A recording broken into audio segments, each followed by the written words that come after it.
Welcome to the Healthy Careers Podcast, where we help healthcare providers succeed on purpose. We take a conversational approach in learning from others who have been there and done that. Join us as we share expert insights from real people who are just like you, because we believe that success isn't just a destination, it's an intentional journey, and you don't have to do it alone.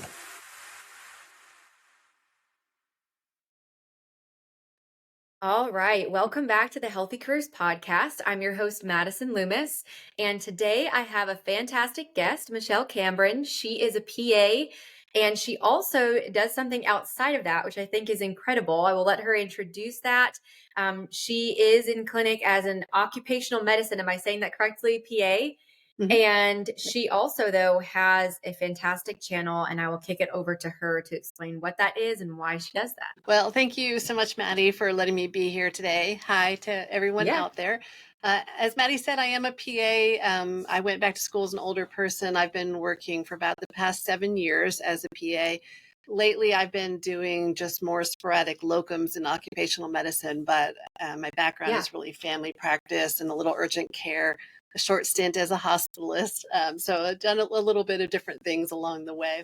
But I started a YouTube channel, which totally surprised me in my mid 50s. You know, I decided that I was going to do this, but it really was born out of my struggle to find my fit in medicine. Because as I said, I've done a couple different things, but haven't really found, I think, where I really belong in medicine. And so as I was looking for what that answer may be, and I was struggling with some burnout, I thought, you know, I'm not the only person out there that's doing this, that's having issues. So I thought I would just take people along with my journey and show them what I discover along the way. I think that's fantastic. And I don't know if I mentioned, I don't even know if I mentioned the name of my YouTube channel. It's called The Medicine Couch. Because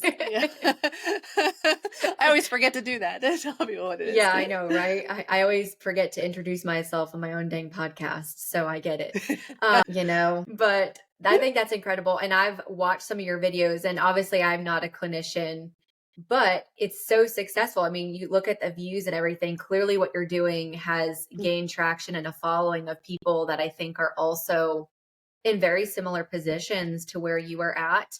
And I think that you've also been able to shed light on folks who maybe felt like, what am I supposed to do, right? What are the next steps when they have gone into a position where it's not the right fit? And they don't know, you know, what am I supposed to do? Is it me, right? Like, am I not fit for this role? And I think everybody has a little bit of that imposter syndrome where it's like any job. Sometimes it's just not a good culture fit. And sometimes it's just not the right clinical setting or the right setting in general.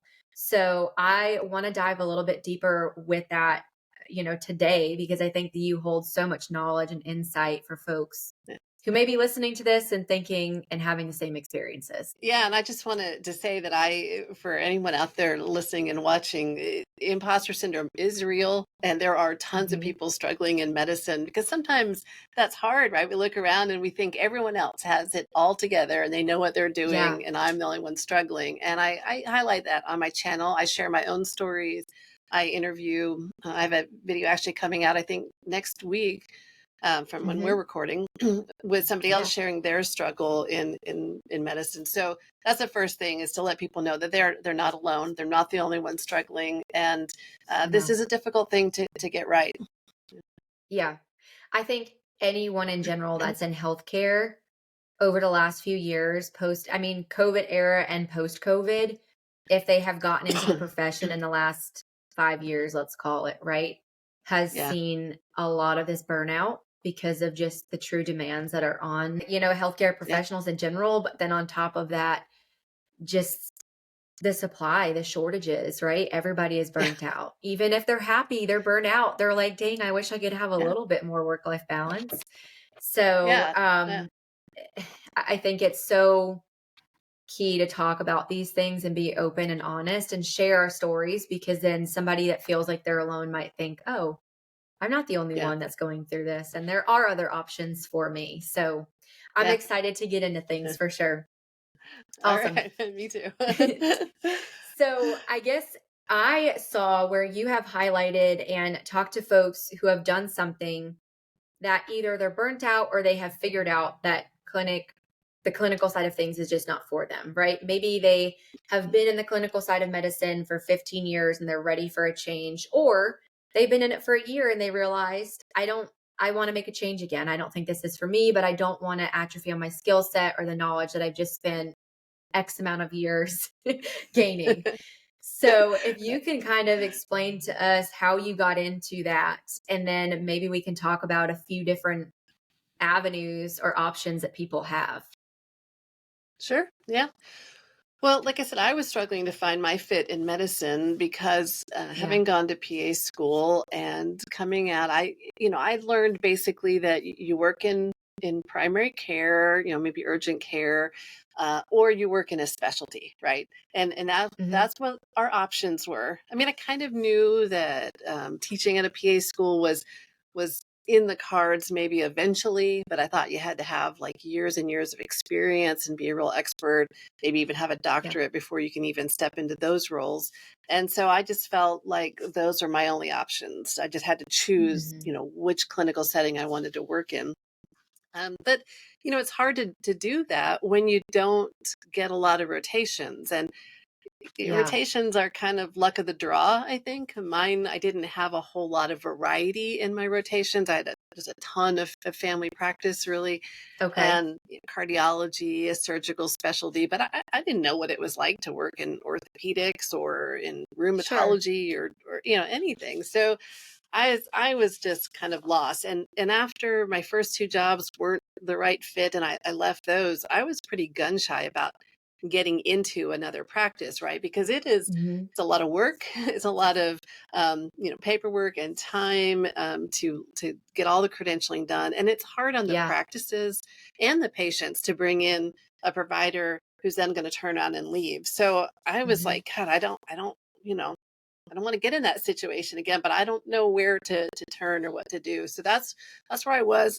Excuse me. I was really kind of just lost and unsure. So I just decided to Hmm. work locums because thankfully I didn't have to work, constantly 40 hours a week every week. I was in a good position where I could take little breaks in between my assignments, which I Sure. loved. And if anyone, is burnt out and has considered locums or in the position where they can work locums, that's kind of a nice thing about it because you can control how much you work. If you're tired of working, you can pull back for a little Yeah. while. And it's just nice to have that change and that variety. But I didn't Yeah. didn't really think I wanted to work locums for the rest of my career.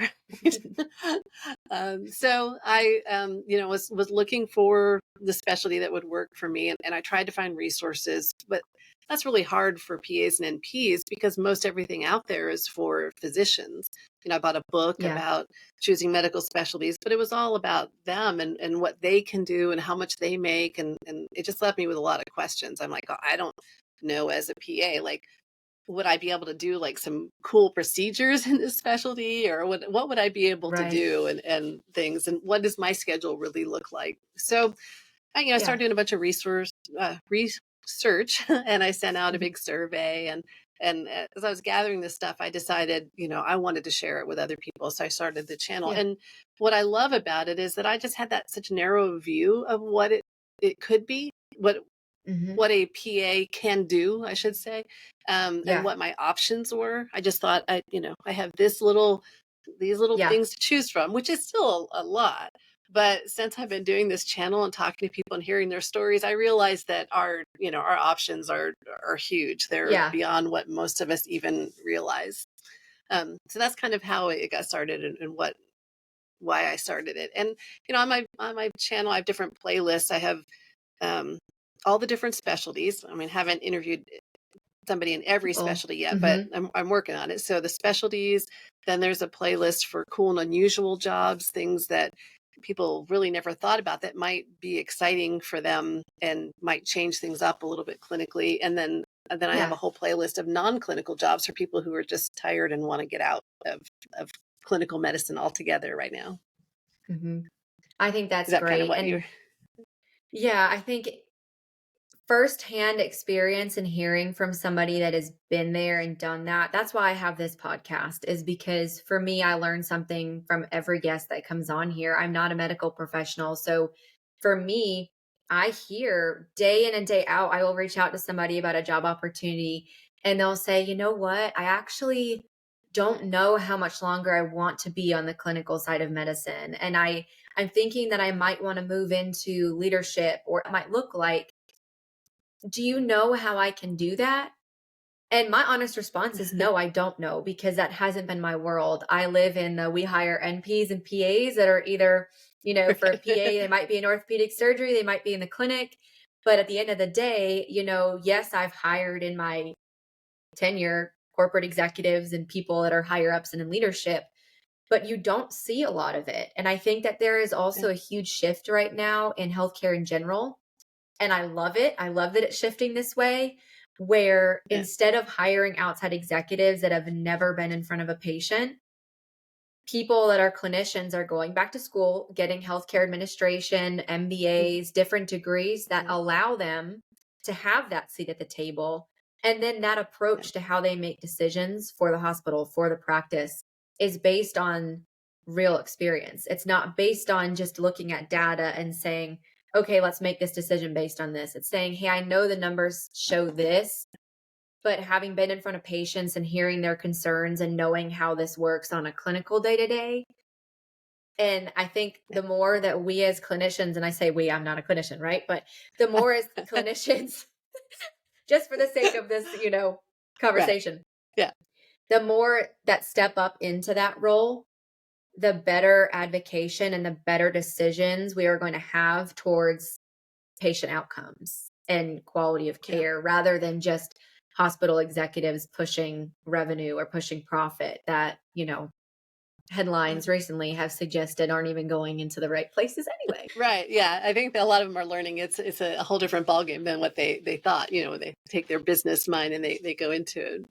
And I think that's a great point. There are a lot of reasons why it is good and right for clinicians to move into leadership roles. And I think that that is what needs to happen in medicine, because I think that the business people have taken it over. And it's kind of like when you're talking, I was thinking about in school, there's the textbook answer and there's the answer that happens in real life, when you're talking about medicine. And it's like that with business. I mean, there's business things that can apply to medicine, but then there's just things that just work differently because it is medicine. And I think a lot of times you can't realize that unless you're looking at it from a clinician's, viewpoint. Standpoint. So, yeah. And so I think that and I want to talk about that in a little bit, clinicians moving into non-clinical roles, especially like leadership. But before we even think about that, I just do want to say that it is scary if anyone's paying attention to the landscape out there and what's happening right now. For me, I'm nervous about what's going to happen in the next 5 to 10 years, because from all indications that I can see, people I talk to, articles I read, I hear other people's podcasts, like you said, a lot of clinicians are ready to jump ship. I mean, not just providers, but nurses and, techs and everybody. There's a shortage already. And I feel like that's just going to get worse. And it's scary because all of us need medical providers at some point in our life, and so it'll be scary if they all leave. So while my channel, I talk about ways to move into non-clinical roles. And let me also just say, I don't think there's anything wrong with that. I don't think that just because you studied medicine that you should feel obligated and tied to stay in that particular role. We're human beings. We, evolve and grow. So I don't think it's wrong if clinicians want to move out of, the clinical setting. But I would like to address for people who maybe really like clinical medicine and would stay in it, but they just can't keep doing what they're doing, and they're seeing way too many patients or being asked to see way too many patients and being buried in paperwork and just in settings that they don't really enjoy. I do think for those people, there are other options other than just jumping ship and going the non-clinical route. So like I never thought that before, honestly, going into this channel. I thought, either it's medicine the way it is and it's crappy, or you get out of it and do something a little bit different. But having interviewed people, like I interviewed a PA who worked for the winter down in Antarctica at the South Pole Research Station. So for 9 months, he was in this research station. And, Yeah. no sunlight during most of that time. They can't leave. I'd go crazy. You can't really get planes in and out. But he talked about what that was like and what you did as a PA down there, and about what it was like living at the station and things. And honestly, by the time he got done talking, I was like, sign me up. Of course, I'm pretty adventurous anyway. So yeah, that's I know not everyone would do that. But if you don't do those extremes, like yeah, but like some people might want to work overseas. Like people might be surprised to know that PAs and NPs staff the medical clinics of U.S. embassies all around the world. So physicians like oversee the territory, which may include several clinics. But the day-to-day operations and running the clinics is all PAs or NPs. You can work for Public Health Service and work at NOAA, the National Oceanic and Atmospheric Administration. I interviewed a PA doing that, and he talked about how PAs go out on these research vessels and how they oversee like the dive medicine program and actually work with training the divers. And as a scuba diver, I was like, that's awesome. I wish I would have known that was an option, when I first came out of school, because some of these things do have age limits on them. And I'm hitting that where I don't qualify anymore. No, you scuba dive though? That's incredible. Not to go off the trail, but I'm petrified of scuba diving. Oh my goodness. That's awesome. Yeah. So how long have you been doing that for? I got certified when I was 15, actually. I always wanted to be a marine biologist. That's what I thought I was going to do. I didn't end up going that route. I ended up going, later in life, the people biology side. But yeah, that's all right. People deserve, help too. But I love sharks and whales and all the dolphins, those kind of things. So that was always kind of my dream. So working at NOAA, doing something like that would have been a dream career, but I didn't know it existed because no one talks about these things in school, right? No, and where do you find out unless you happen to know somebody? And so that's what I tried to do on my channel, is find these different things. And I've always wanted to work overseas, and so I pick a profession that it makes it hard to work overseas, but it's not impossible. And I have videos about, like, you could go work in New Zealand right now if you've got, good family practice experience, like, 3 to 5 years experience. You can go work in New Zealand. You're not going to get paid what you get paid in the U.S., but still, it's a cool opportunity. They don't have quite the pressures that we do in seeing patients. It's a whole different mentality over there. And the PA interviewed talked about just their view on work-life balance, so different than ours. So there's, and it doesn't have to be just, doing something extreme or different like that. There are opportunities, just, even within a specialty, to get in with a really good training center or somewhere that has good mentorship. Because I think a lot of people that have burned out, some of it may be because they've just never had good mentorship, and they've never been in a setting where they get, good respect and, autonomy or whatever it is that they're looking for. So I urge people that if you're ready to throw in the towel on clinical practice, that's fine. But if you still really enjoy it, but you're just not enjoying your job, I urge you to look at like all the different possibilities out there. And see if there's something that you could do that could keep you in clinical medicine. But that's just my pitch for staying in clinical medicine. No, I agree. And I think there's also people think it's like you're either full-time or nothing at all, right? And I've seen so many people, I want to make sure my charger doesn't come off here. I've seen so many people, like you said, that are locums and they choose their schedule. And I'm not a huge advocate for locums on my end, just because I see the financial aspect of it doesn't always mean the best for the clinician or the client, but it does create flexibility, right? So if that's what you're looking for, that's an option. But I also think too, and I've had this conversation with a few different people of, if you're miserable in your job and you're feeling burnt out, but you don't want to throw in the towel yet, go into the next goal. What's the next stepping stone? And a lot of times in clinical medicine for a PA, it's like, oh, this is it. Like, now you're a PA, this is what you do. And you're going to see X amount of patients per day, and you're going to turn and burn them because the healthcare system in the US is that way. In order for people to make money, you've got to see X amount of patients, and you've got to make sure that they're in and out and da-da-da-da-da-da. And so I think it stems from wanting to be challenged and feeling a bit bored Yeah. And then because they're not feeling challenged, it leads to burnout, because then on top of all of that, they've got the pressure to Right. have, this volume, and it takes Yeah. away from at least the quality of care that is probably the one thing that gives them that adrenaline during the day of patient outcomes and building relationships that is just cut short. Yeah. So, long way of saying, I think that all of that boils down to have the conversation with your director or with whoever to say, Mm. what else can I do or can I contribute, and create a position for me to be able to feel like I'm doing more or I'm feeling more fulfilled outside of just the clinical work. Because there are many Yeah. opportunities. They might say, we think we've got to go hire another person to do this role. And maybe you scale back your clinical hours by 10 hours and take on that position and get paid more money to do it, and it's something that you could do from Yeah. home. And then there's your Yeah. work-life balance too. Yeah.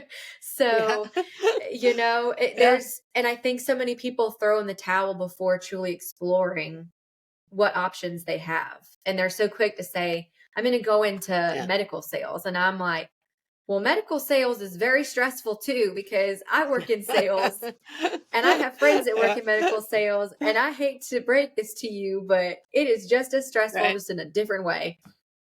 Right. Yeah. And lots of travel a lot of times too. Hmm. But yeah, like I know we're going to get to the, want to get to the non-clinical stuff, but just one thing to piggyback on that, like when you were talking about asking what's available, telemedicine. I'm getting ready to Yeah. interview somebody in a couple of weeks, talking about how telemedicine has evolved and how PAs can try to work that into their practice. So like even if your practice isn't doing it right now, become a subject expert about telemedicine and Yeah. help your practice understand the value of it. And maybe you could even transition to have 1 day a week at home doing telemedicine, or 2 days a week, whatever it is, or just vary your schedule a little bit so that you've got more breaks and can work from home and have the Yeah. flexibility that you want. Or like you said, part-time. I have a great video about, is part-time the answer to you? And immediately people are like, well, I can't afford it. And I'm like, well, people in this country live on like $40,000-$50,000 a year. And most PAs, a lot of PAs and NPs are married. They have, a spouse that's also making money. I bet it's doable. It just Yeah.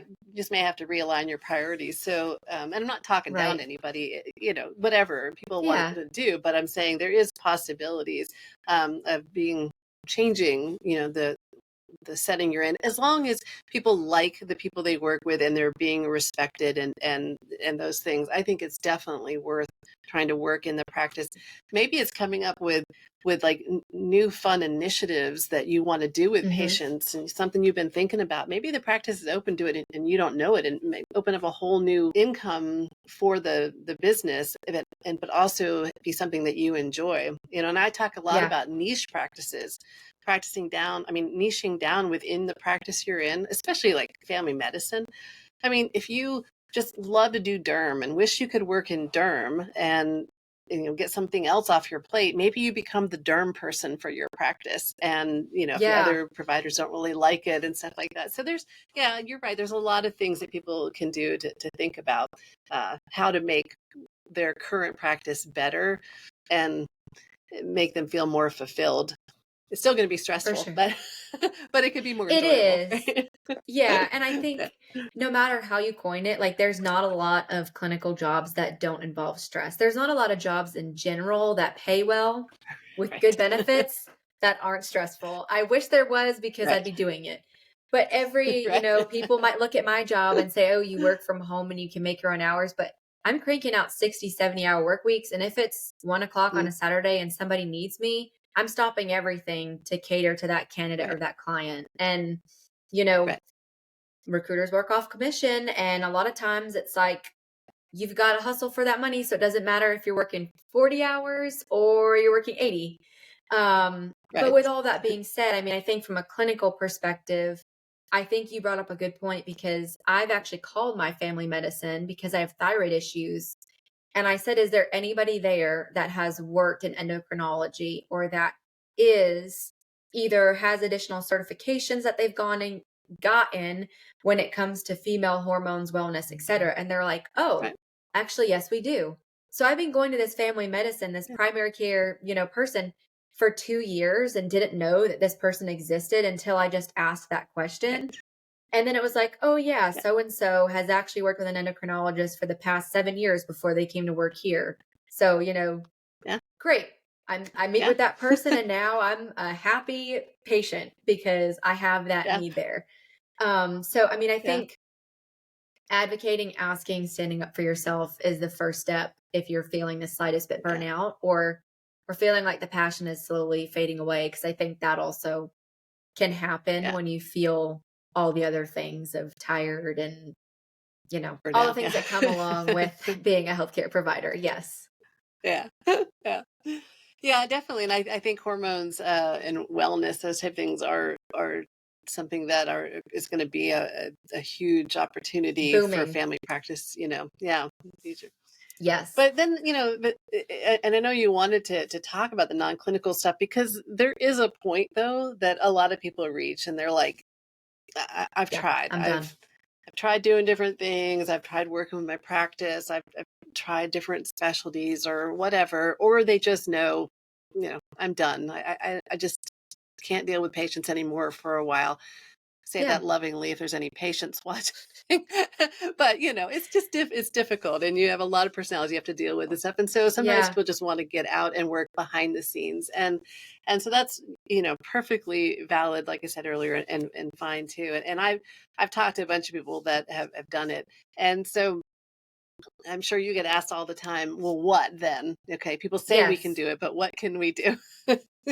And most of the time Uh, it's like medical sales. And I'm like, I feel like that's not the only thing that you can do. I feel like there's a lot more out right. there, but I'm not the person to go to Yeah. for that because we're specialized in clinical positions mainly and Yeah. executive leadership roles. But I mean, I would love to hear from you because you've talked to these people, you know what other options are Mhm. out there and you've gone through that journey yourself. Like, what have been some of those Yeah. top ones or things that people can think Yeah. about if they are listening to this and thinking, like what other options do I have? I don't know either. Yeah. Yeah. Yeah. Well, just kind of take them in no particular order, but first Yeah. one is academics, and Hmm. um, I think most people know about that. Like I said, but I had the preconceived notion that I had to have, so many things to be able to do that.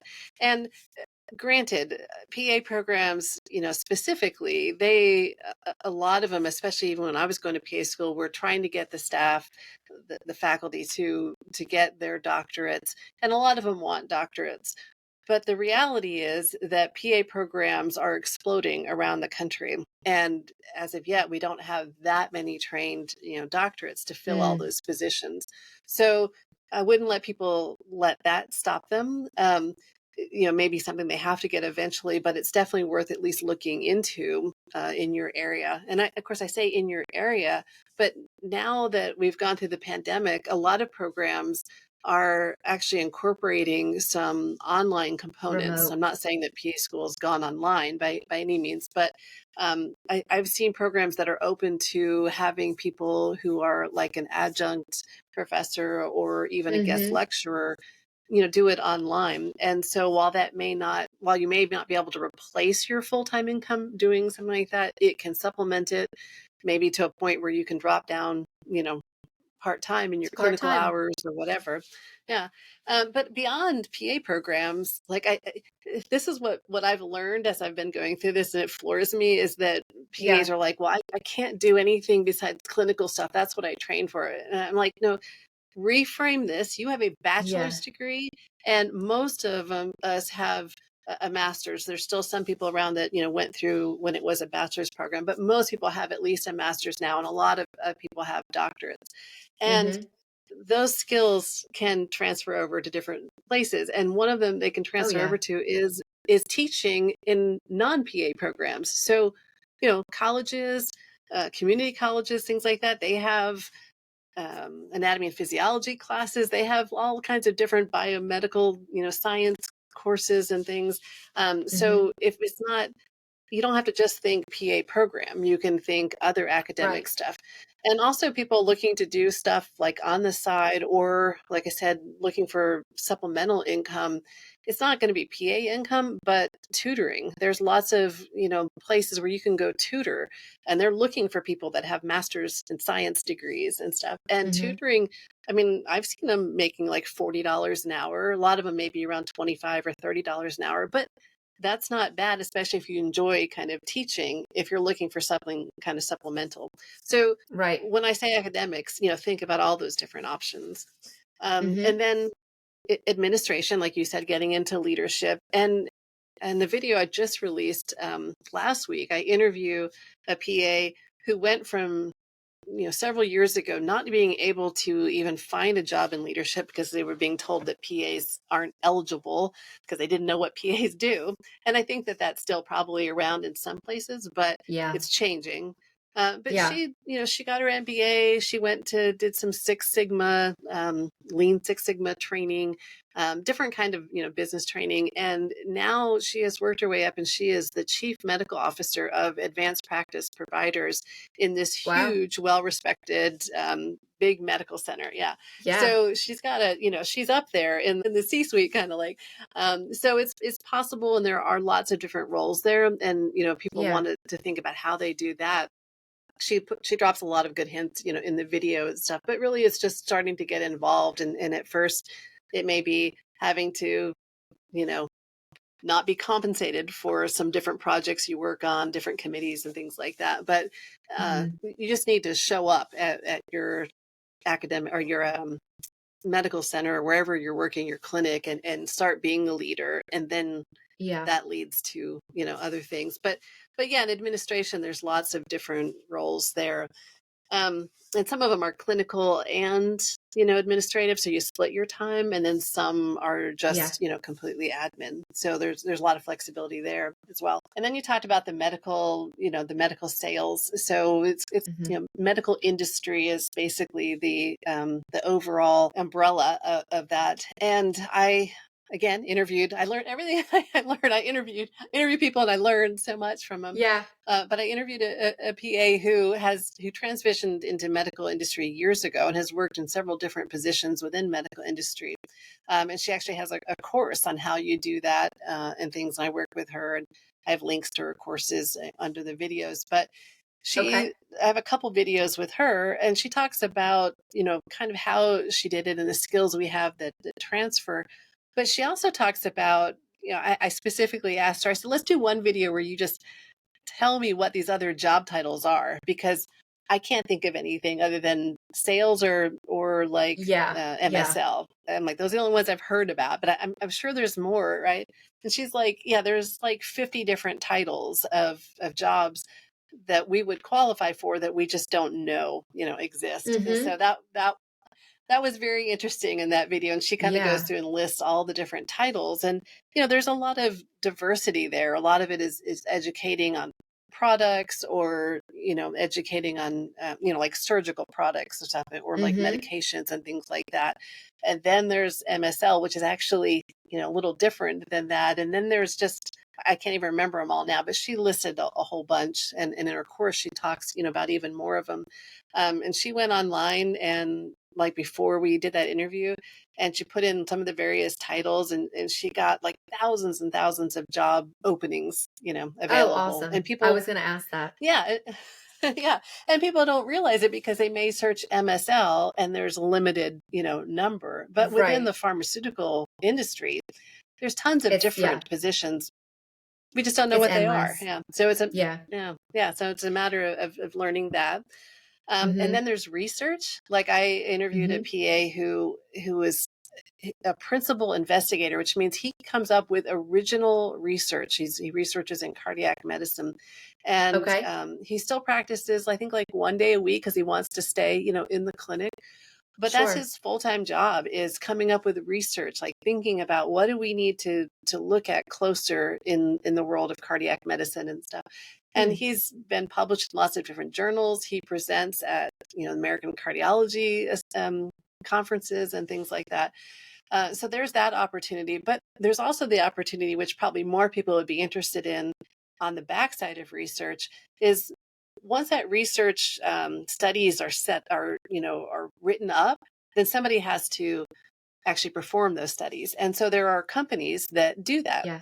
And they hire PAs to be, the person that people are coming to you just for the study. You're not managing them in any other way and things. You're just administering the medicine or the product, the medical product, whatever it is. And then you are seeing them back just to kind of catalog their different side effects, or, what's improving, what's not improving, all those kinds of things. And then you just kind of gather that data, and it gets consolidated and sent back to the researchers. So it's much more low stress type of job, but you have to use your clinical knowledge to, because you have to be able to screen the people too. You're also the person that's kind of weeding out who can get into this study. So when you see the studies advertising, they're looking for medical participants, in this study. This would be the PA would be the person who would kind of look through their background and their medical history and decide whether they actually fit the parameters for the study, and then do everything moving forward. Cool. So that's also, that's a cool thing to do. And in my videos, whenever I interview somebody about these roles, I always try to ask them, so how do you do this? And they give me links, or they give me, things to study or different things. So in the videos, I try to lay that out for people. And then I've talked to 2 different people that have PAs that have worked with medical technology startup companies. And that's a whole nother area that's about to explode. Yeah. I know, my wheels are turning. I'm like, because I used to recruit in tech, and if I could find a way to blend the two, I'm like, that would be awesome, because so many people.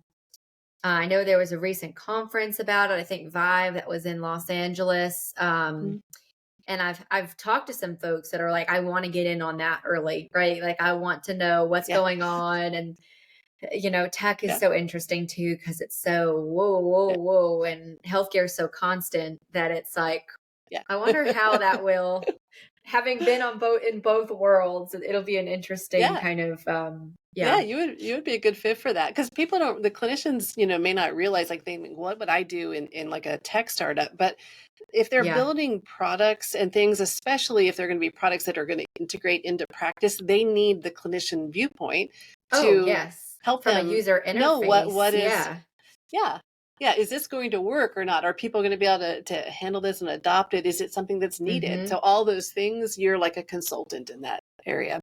I think, and I haven't interviewed. Oh, sorry.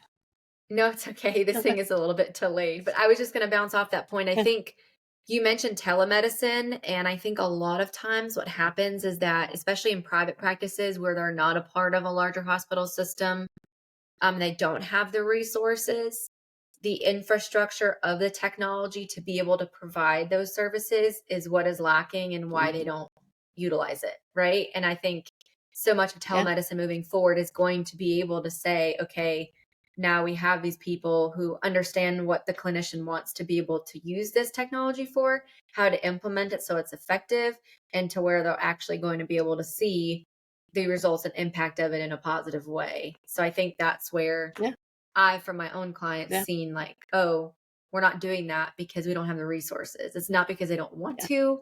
It's not because they don't have the budget for it. They just don't have the infrastructure for it. Right. Yeah. And along those lines, one of the things I learned in the interview, talking to one of the people about, tech startups, is that not too long in the distant future, people are going to be buying kits at CVS or something that's going to have a digital stethoscope and a little otoscope. I mean, you can already buy them at Amazon to look in your ears. People are going to have that kit at home to do their telemedicine, so that when they, call their provider, and it's going to be like ubiquitous, like everyone's going to have it in their home, like they've got a thermometer at home, and like people have blood pressure, machines at home. Yeah, it's just going to be a kit, and it'll plug into your computer. And when you talk to your provider, they want to listen to your heartbeat, you put the little thing on your, chest, and they'll tell you where to move it around, and they'll be able to hear your heartbeat on the other end. They'll be able to look in your ears, those kinds of things. And so all of those products, probably need clinicians to help them in developing them. Right. Right. and to understand what's usable, not those kind of things. So yeah, it's exciting. It's an exciting world. And I think that if people are interested in that, to really, start studying up on the Hmm. technology that's out there, and understand, taking um, courses, on AI and all those different things that are coming, and really, get Yeah. knowledgeable about that, so that you can seamlessly transition into those roles. And again, I'm plugging videos, but No, I've I want you there's to. so This much. is a I resource for know there. people. Yeah, there's so much information. I did one about using clinical skills in a non-traditional way, or something. I can't remember the exact title of it, but she talks Yeah. about that because she's worked with tech startups in the Hmm. medical realm, and she talks about all the different skills that we already possess as clinicians that we don't even realize transfer to the business world, especially Right. to med tech startups. And she kind of goes through and lists them, and so that when you look at a job posting for these startup companies, and they're looking for, somebody who's a project manager, and someone who has, all these different terminology that we don't use, she talks about it's the same thing that we do, it's just different Right. terminology, and she helps connect what we do to that terminology so that you can Yeah. transfer it to your resume. So it's Yes, fascinating stuff, and so much opportunity there. And there just is. really quick, I won't even mention medical consulting, being a patient advocate. That's a new thing that's coming. And Hmm. I don't have interviews on those yet, but I've talked to some people, and hopefully in the future. But that's what I'm saying, is I just get excited because the positions really are endless. There's tons of different opportunity. You just have to change your mindset, understand your skill set, and start looking for these Hmm. opportunities in a different way than what your traditional job searches have been. Agreed. Yeah. And I think creativity and, like you said, mindset is so important because having worked, I mean, I primarily worked with tech startups.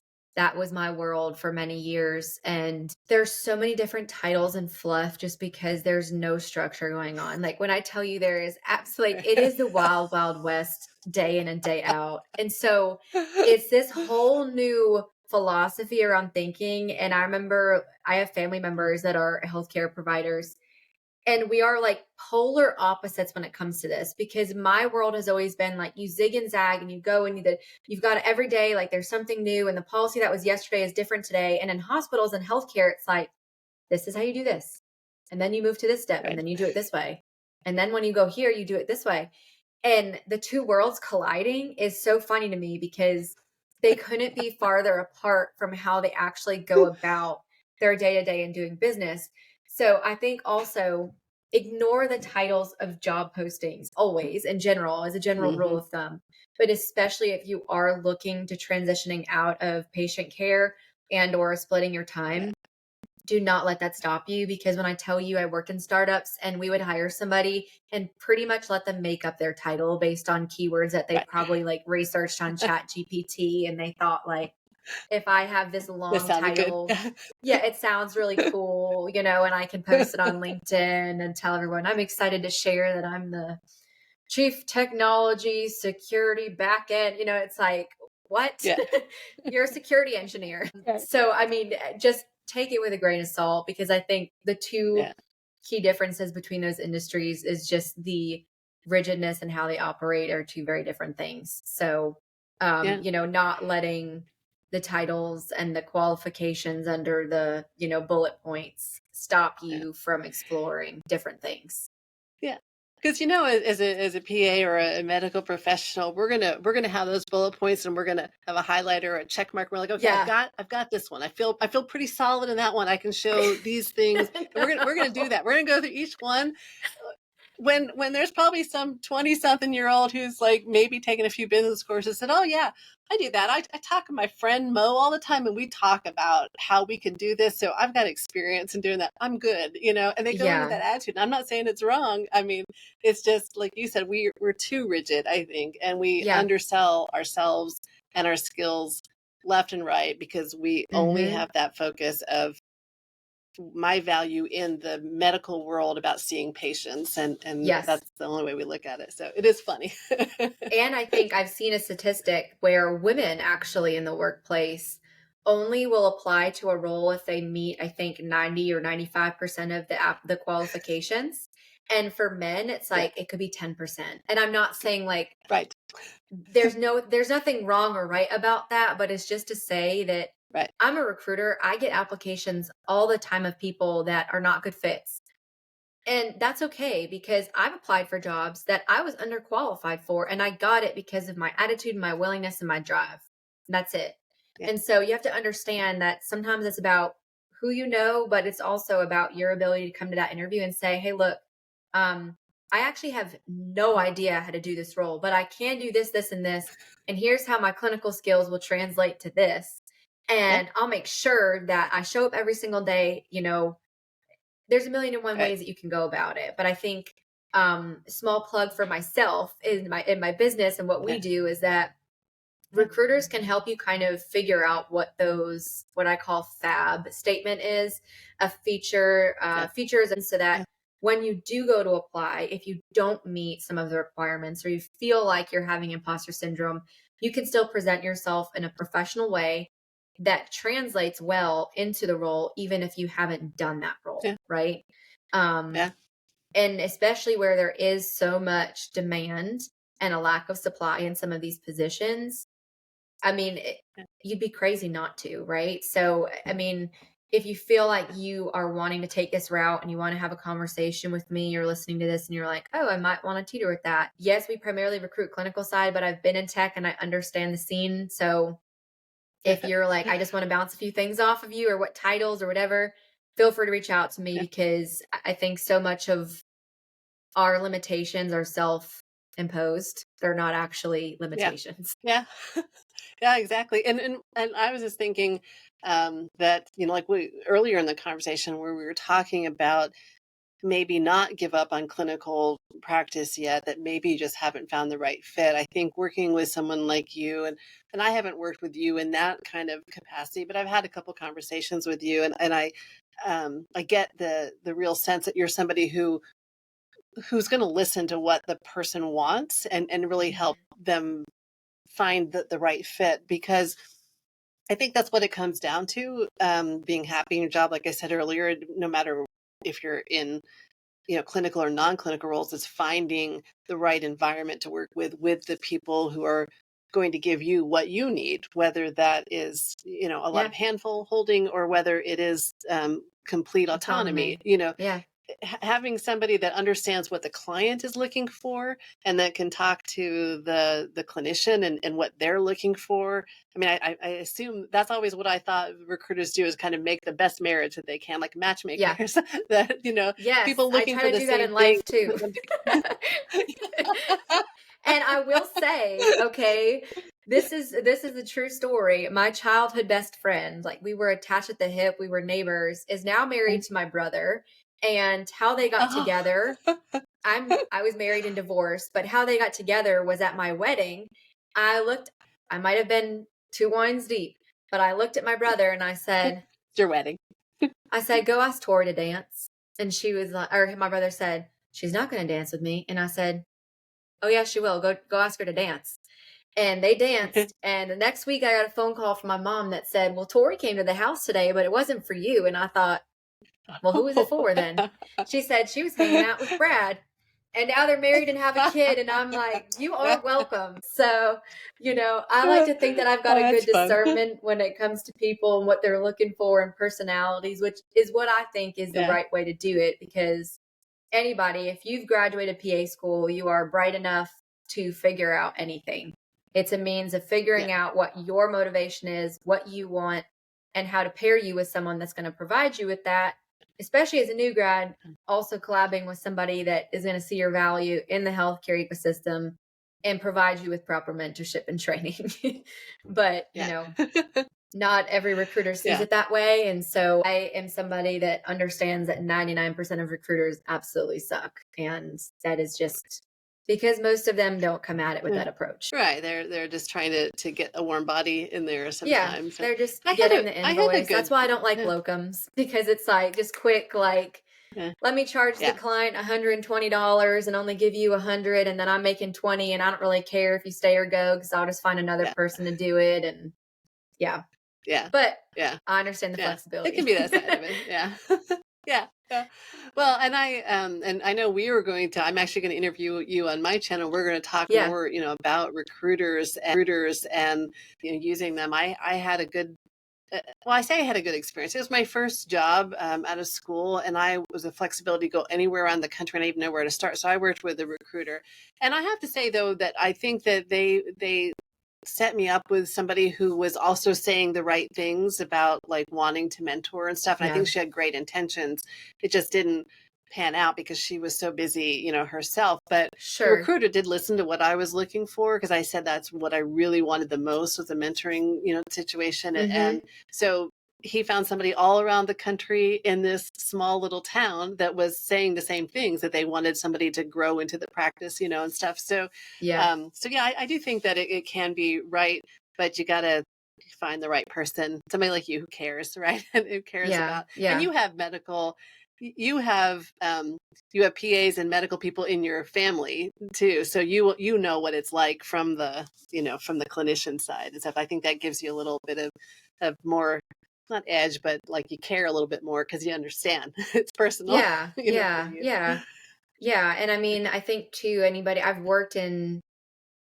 I'm a recruiter and I own my recruiting business, but I've also worked internally with a nonprofit hospital. So I understand the outcomes, right? Like I understand that if somebody isn't a match, like what havoc that provides, not only on the practice and patients, but also on the provider now having to go through credentialing again and licensing again with a new place. And I mean, it's just, why do all of that, and that's why we just primarily focus on full-time direct hire, because I'd rather just focus on that and not have the headache of, but we can talk about that all on your channel as well. Yeah, we'll get that in that other interview. Yeah. Awesome. Well, this has been awesome. I think this will shed a lot of information, insight, and hopefully also motivation for those who are trying to explore different things, different avenues. And, of course, I'll link all of Michelle's information so that if you want to connect with her after, I will also include some of the links to her YouTubes that she was talking about on this episode so that you can reference back to those things. And obviously check out the episode that we'll be doing together. And I'm not sure when that will go live, but we'll make sure that is sent out to listeners as well. So thank you so much for coming on and sharing all this knowledge and wonderful stuff with our listeners so that they can hopefully, have a place to start. Yeah. Well, thank you so much, Maddie. I appreciate the opportunity. Yeah, of course. All right. Until next time, everyone. Thanks for listening to the Healthy Careers Podcast, where we provide a platform for you to ask hard questions and get real answers. If you enjoyed this episode, don't forget to subscribe and share it with your friends. Stay tuned for more episodes every other Friday at 7 a.m. Eastern.